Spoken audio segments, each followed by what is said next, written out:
Halo, saya Adrian Rizal, CEO Retail Team Indonesia. Barusan ini kita sangat senang ada viral tentang Pak Yoyo Ryo Sudibyo sebagai salah seorang anggota DPR Komisi 7 menyoroti tentang Indomaret, Alfamart adalah raksasa pembunuh UMKM di Indonesia. Wah, menarik ya.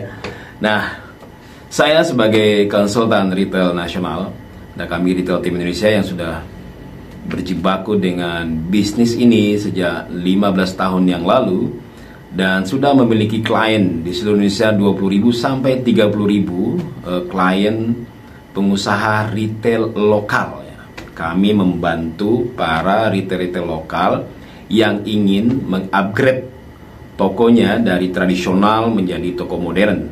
Bahkan ada yang ingin mendirikan minimarket modern. Bahkan ada yang merecovery tokonya yang amburadul, kemudian kita perbaiki manajemennya. Dan sejak tahun 2011 saya sudah memiliki pengalaman mendampingi dan memberikan pelatihan kepada para UMKM retail yang ada di Kabupaten Sleman ya. Kerjasama dengan Kabupaten Sleman sejak tahun 2011 sampai hari ini berarti sudah 14 tahun. Dan yang kedua dengan Dinas Bantul DKUMPP Bantul sudah sejak tahun 2000 sampai hari ini sudah 5 tahun. Dan menurut saya di seluruh Indonesia hanya dua dinas ini, dua daerah ini yang benar-benar concern membina para pelaku retail yang ada di daerahnya. Sleman dengan Bantul. Saya belum melihat dinas-dinas lain yang konsisten melakukan pembinaan retail ya. Mulai dari pelatihan, monitoring, kemudian sampai akhirnya pendanaan, ada dana disambungkan dengan pendanaan, kemudian bahkan di Sleman itu supaya sudah ada yang namanya bedah toko ya, bedah warung ya. Nah, bagaimana pengalaman saya dengan Dinas Sleman itu? Sejak tahun 2011 saya kenal dengan Pak Pranowo sebagai kepala dinas di Sprindakop. Saya kebetulan habis pulang setelah pulang dari Jepang pada pendidikan 6 bulan.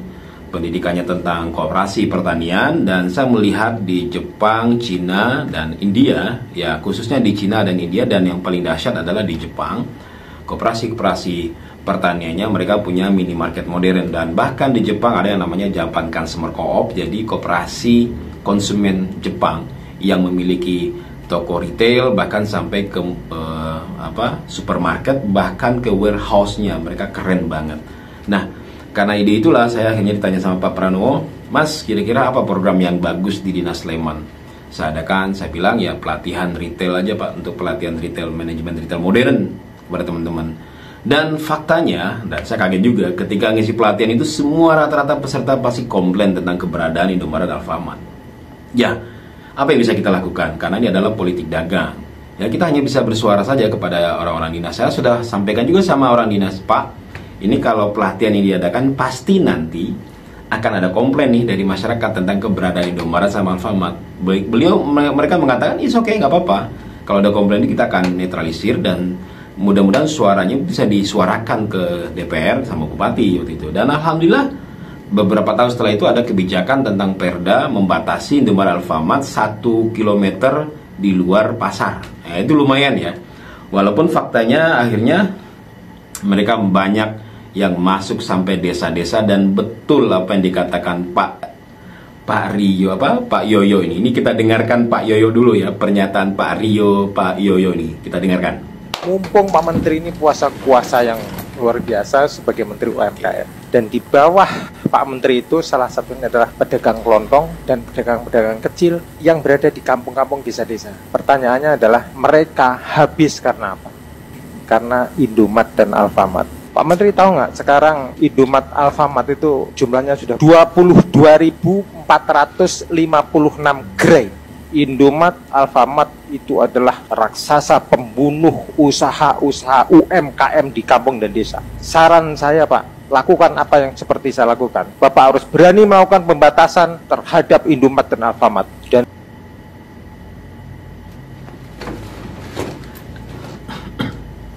nah, begitu Pak Yoyo ini sangat care terhadap UMKM Indonesia karena keberadaan Indomaret, Alfamart ini sebagai salah satu raksasa pembunuh UMKM Indonesia. Dan saya teringat dengan salah satu klien saya dulu di Yogyakarta. Beliau ini adalah salah satu dosen di UGM, dan kebetulan beliau menyewakan tempatnya ke, kalau nggak salah, Indomaret ya. Dan setelah dia melakukan penelitian dampak keberadaan waralaba ini, Indomaret, Alfamart ini terhadap UMKM retail, itu kata dia bisa ada 40-60% mematikan usaha retail lokal gitu. Dan akhirnya beliau karena kesadaran sendiri nggak mau lagi mengontrakkan, dan akhirnya buka minimarket sendiri, dan alhamdulillah kami yang set up waktu itu. Jadi retail team Indonesia kerjasama sama beliau, kita bikin namanya Jogjamart di daerah Prawiro Taman ya, Prawiro Taman Jogjamart namanya. Nah, betul, jadi kata Pak Yoyo ini betul, ini adalah raksasa pembunuh, dan sudah dilakukan penelitian pada waktu itu sama beliau ya, salah satu klien kami yang dulu dosen UGM. Nah, kenapa dia menjadi raksasa pembunuh? Karena bagaimanapun juga Indomaret, Alfamart ini kan kekuatan besar ya, kekuatan besar, dan mereka duitnya nggak ada serinya, duitnya berlimpah-limpah. Jadi kalau seandainya diberikan kebebasan, mereka bablas, mereka mau bikin ratusan ribu aja bisa, ya kan?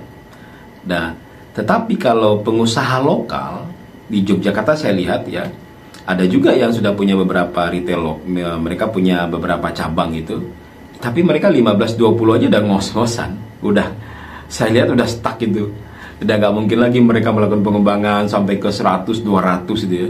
Karena pengusaha lokal itu kan punya keterbatasan ya dalam mengelola retailnya, kemudian keterbatasan modal juga, kerjasama dan lain sebagainya. Mungkin jika dia menggunakan konsultan lagi mungkin bisa, tetapi bagaimanapun juga ya dia harus jadi perusahaan besar, mungkin IPO dan sebagainya, mungkin bisa. Tetapi faktanya pengusaha-pengusaha lokal ini yang mempertahankan cabangnya ini ya udah nggak kuat juga, udah ngos-ngosan, dia bilang sama saya, udah ini gini aja udah cukup gitu. Jadi gitu ya. Tapi kalau waralaba nasional ini jelas-jelas agak luar biasa, mereka modalnya sangat tidak terbatas. Dan bagusnya nih Kang Maman Abdurrahman sebagai Menteri UMKM punya komitmen ya, kita dengarkan dulu nih ya Kang Maman ya.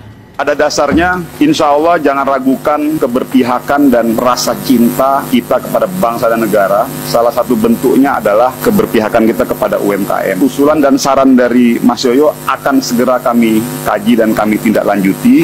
Seperti apa pola dan bentukan. Saya juga baru dapat informasi, katanya ada juga di beberapa daerah yang Alfamart dan Indomartnya membuat bentukan koperasi dan lain sebagainya. Tapi saya pikir itu nanti akan menjadi tugas kami.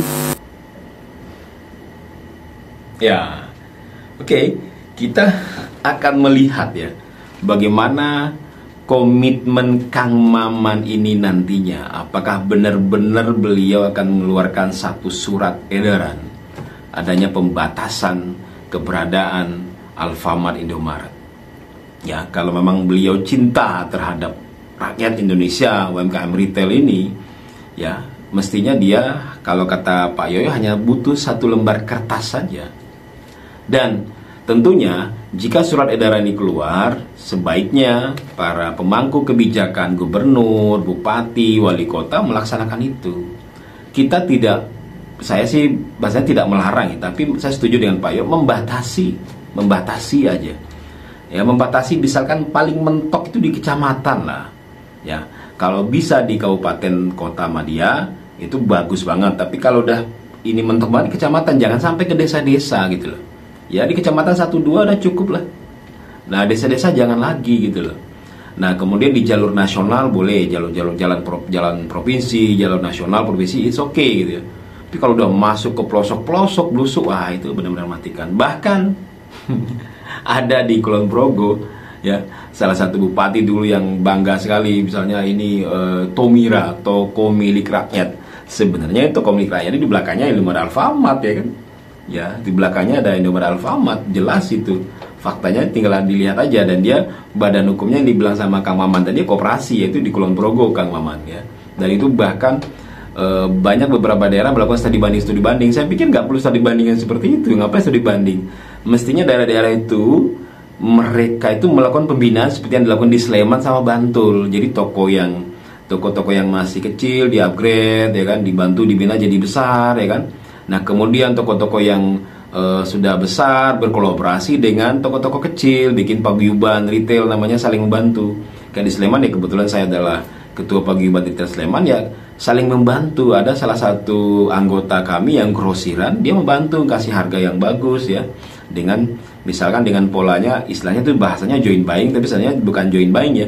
Tapi ketika grosiran ini punya barang yang banyak, mereka tawarkan ke grup, nih silakan beli dengan harga grosiran, nih harga yang murah, tapi dengan catatan belanjanya minimal misalnya 100 karton misalnya gitu kan. Nah, kalau beli sendiri kan nggak bisa. Kalau beli sendiri misalnya satu karton 168, tapi dengan 100 karton dapat 166 misalkan. Nah, akhirnya kita kumpulkan para anggota-anggota paguyuban, kita membeli bersama-sama, mengatasnamakan paguyuban beli 100 karton, dan beliau sangat support gitu, bagus banget ya kayak gitu kan. Nah, jadi kita kumpulkan, kita list, nah kemudian belanja dengan harga lebih murah. Nah, harusnya pemerintah daerah itu memberdayakan, melakukan pembinaan, empowering terhadap para pelaku retail lokal ini. Dan saya punya keyakinan yang sangat luar biasa, mereka pasti mau melakukan pembaharuan. Nah, salah satu provinsi yang hari ini bahkan melarang itu adalah Sumatera Barat. Ya, Sumatera Barat melarang pendirian minimarket, Alfamart sama Indomaret. Dan faktanya di Sumatera Barat juga banyak melakukan perubahan, karena saya punya cabang di Sumatera Barat namanya Surau Retail Indonesia. Itu sudah kliennya sudah ribuan juga. Jadi artinya masyarakat pun juga udah mulai punya kesadaran melakukan pembaharuan tokonya berbasis modern ya, dengan sistem modern. Itu kan sistemnya swalayan ya, ngambil sendiri kemudian menggunakan software ya. Yang paling penting pakai software kan. Nah, kemudian penataannya berbasis kategori dan sebagainya kan gitu. Itu yang dibilang modern ya kan. Dan di Sumatera Barat sudah mulai banyak toko modern ya. Bahkan toko-toko lokal modern itu sudah berjaya gitu loh, tanpa adanya Indomaret Alfamart. Jadi Indomaret Alfamart nggak ada, mereka malah bagus nih, berkembang ya kan. Nah, jadi gitu. Jadi menurut saya setuju dengan Pak Yoyo, salut, apresiasi Pak Yoyo. Mudah-mudahan kalau seandainya Kang Maman ini nggak berhasil melakukan gerakan yang sangat dibutuhkan oleh masyarakat ini, sebaiknya Pak Prabowo mendengarkan Pak Yoyo ini. Saya yakin Pak Yoyo berani nih melakukannya ketika beliau jadi Menteri UMKM. Mereka akan melakukan itu, karena waktu dia jadi bupati aja dia berani melakukan itu, dan berani menyuarakan ini di rapat dengan menteri loh. Dan ini tersebar dan viral kan, berarti beliau sangat berani loh itu. Karena selama ini kita bertahun-tahun nggak ada yang berani menyuarakan ini ya kan. Saya aja baru berani menyuarakan ini setelah Pak Yoyo berani menyuarakan, saya ikut-ikutan ini berani menyuarakan. Jadi ada yang support. Karena dulu tuh kita suarakan ya nanti orang nggak dengerin. Nah, makanya kalau sekarang Pak Yoyo ngomong atas nama anggota DPR, kemudian dengan oleh menteri, dan ini diawasi. Mumpung, nah momentumnya Pak Prabowo sangat care terhadap UMKM koperasi. Dan saya berharap Pak Prabowo Gibran mendengarkan Pak Yoyo ini, dan juga mudah-mudahan YouTube saya sampai ke beliau, Pak, saya ini sudah mendampingi retail 15 tahunan, membantu retail lokal, bagaimana pendirian baru, melakukan recovery, kemudian dari yang tradisional menjadi modern ya kan. Walaupun tradisional kita berikan pembinaan supaya penataannya bagus, layanannya bagus, penataan barangnya jangan sampai kadaluarsa dan lain sebagainya. Saya sudah berjuang di sini selama 15 tahun ya. Artinya para pelaku UMKM di Indonesia itu sangat appreciate jika pemerintah daerahnya melakukan pembinaan empowering terhadap mereka. Terbukti Sleman 14 tahun mereka senang semua. Di Bantul juga mereka sangat senang mendapatkan pelatihan-pelatihan yang materinya itu sangat relate dengan mereka, berbasis teknis dan taktis ya, bukan hanya sekedar teori-teori yang ngambang gitu ya. Karena kita sudah lama di sini dan mendampingi mereka dari toko kecil 10 meter sampai ratusan meter, bahkan ribuan meter, kita sudah pengalaman di sini. Makanya gitu. Ya, saya tidak tahu di daerah ada nggak sumber daya seperti Retail Team atau tidak. Ya, kita siap diundang ke beberapa daerah untuk melakukan pembinaan-pembinaan dengan materi-materi yang teknis, taktis ya, bukan berbasis teori-teori yang ngawang-ngawang gitu. Nah, semoga Pak Prabowo dan menterinya mendengarkan Pak Yoyo ini, dan mudah-mudahan YouTube ini juga sampai ke Pak Prabowo dan Gibran dan Kang Maman Abdurrahman. Kita siap nih, ayo kolaborasi. Mudah-mudahan bisa kolaborasi. Paten kalau UMKM retail lokal berjaya. Salam, Adri Syrizal, CEO Retail Team Indonesia.